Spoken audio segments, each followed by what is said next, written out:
ஒவ்வொரு மாத விவசாய பயிற்சியிலும் தவறாது கலந்து கொண்டு அனைவருக்கும் உற்சாகம் தந்த மூத்த விவசாயி உயர் திரு சென்னகேசவன் ஐயா கடந்த மாதம் 27ஆம் தேதி அன்று இயற்கை எய்தார் என்பதை வருத்தத்துடன் தெரிவித்துக் கொள்கிறோம்.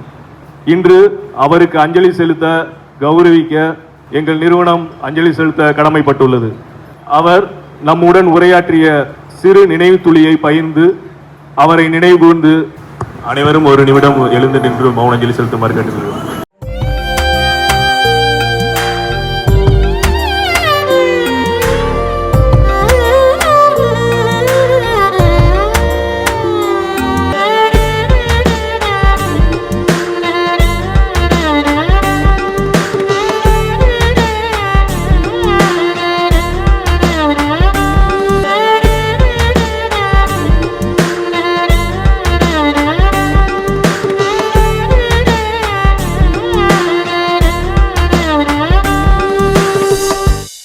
இந்த நிகழ்ச்சி எங்களுக்கு ஒரு பெரிய துயரம் தான். ஏன்னா விவசாயம் எல்லாரும் பண்ணலைன்னு இல்லை, எல்லாருமே விவசாயம் பண்ணுறோம்.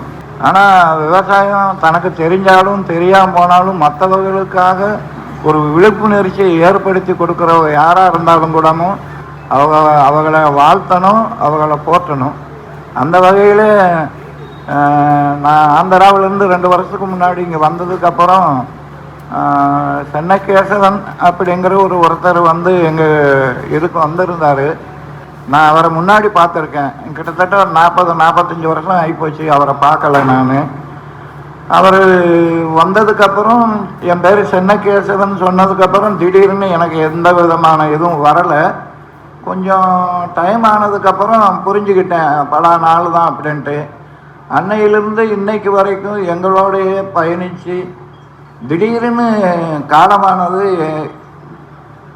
அதை எங்களால் தாங்கிக்கிட முடியல. அதனால் அவருக்கு எப்படியாவது ஒரு நினைவு சொல்லணுங்கிறதுக்காகத்தான் உங்களையெல்லாம் கொஞ்சம் மௌனமாக இருக்க சொன்னோம்.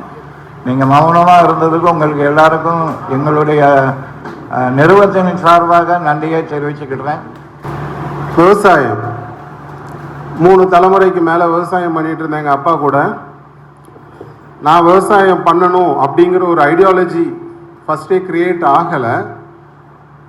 ஒரு படிக்க வச்சது ஒரு ஆங்கிலோ இண்டியன் ஸ்கூல், சென்னை அடையாறில் ஒரு Anglo Indian school, Saint Patrick's. அப்படி ஒரு ஆங்கிலோ இண்டியன் ஸ்கூலில் தான் அந்த விவசாயி என்னை படிக்க வைக்கணும்னு நினச்சாங்க. But he was still a farmer, நல்ல ஒரு விவசாயி. இங்கே விவசாயம் தான். இப்போ நானும் ஆக்சுவலி எங்கள் ஒய்ஃபும் என் தாய்மாமன் பொண்ணு 2 பேரும், அவங்களும் ஒரு 60 ஏக்கர்ஸ் பார்க்குறாங்க, நான் ஒரு 45 ஏக்கர்ஸ். இந்த 5 இயர்ஸாக எங்கள் அப்பாவுடைய மேற்பார்வையில் ஹி வாஸ் டீச்சிங் அஸ் என்ன செய்யணும். இப்படியெல்லாம் பார்க்க போகும்போது, இந்த இன்ஸ்டியூஷனை பார்க்க போகும்போது ரொம்ப ஒரு அமேசிங்காக இருக்குது. ஏன்னா ஒரு சாதாரண ஒரு 12th ஸ்டாண்டர்ட் படிக்கிற ஒரு புத்தகத்தை முடிக்கிறதுக்கு 15,000 ரூபா ஃபீஸ் வாங்குற வாத்தியார் இருக்கிற இந்த காலகட்டத்தில் தனக்கு இருக்கிற நாலேஜை அவங்களை எல்லாத்தையும் ஃபீட் பண்ணி அது எப்படின்னு சொல்லி கொடுக்குறாங்க பாருங்கள். இப்போ ஒரு 5 இயர்ஸாக அந்த விவசாயம் பார்த்துட்டு இருக்கேன். ஆனால் எனக்கு ரொம்ப கவலையாக இருந்துச்சு. அப்பா எனக்கு டீச் பண்ணதுக்கப்புறம் இதை யார் என்னை ப்ரொலாங் பண்ணி கூட்டிகிட்டு போவாங்க, எனக்கு ஒரு டவுட்னா எந்த நம்பர் கூப்பிடுறது அப்படின்னு சொல்லிட்டு we both were heavily confused. ஆனால் இப்போ எங்களுக்கு ஒரு தெளிவு கிடச்சிடுச்சு. ஓகே, நமக்கு ஒரு அப்பா இருக்காங்க, நமக்கு எந்த ஒரு டவுட்னாலும் வி கேன் ஹேவ் அ கால் அப்படின்னு சொல்லிட்டு இவ்வளோ ஒரு மரியாதை. நான் நிறைய இடத்துக்கு போயிருக்கோம், நிறைய இடத்துல ஒர்க் பண்ணியிருக்கிறேன். ஆனால் எங்கள் அப்பா என்னை ஒரு இடத்துல கொண்டு வந்து நிப்பாட்டி இருக்காருன்னா என் வாழ்க்கையில் இதுதான் ஃபர்ஸ்ட் டைம். எங்கள் அப்பா என்னை கொண்டுட்டு ஒரு ஷீல்டு வாங்க வச்சிருக்காருங்கிறது it's a first time for me. அதனால் ரியலி ப்ரௌட். அடுத்த ஜென்ரேஷனை பேரண்ட்ஸ் ஆகிய நீங்கள், சார் ஒன்றுமே இல்லை சார், சிம்பிளாக சொல்கிறேன் சார், நான் ஒரு GST holder, she is GST holder sir.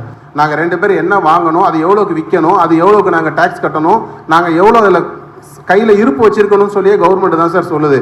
This is the only business sir. என்ன செய்யணுங்கிறது நீங்களே ஓனர்ஸ்.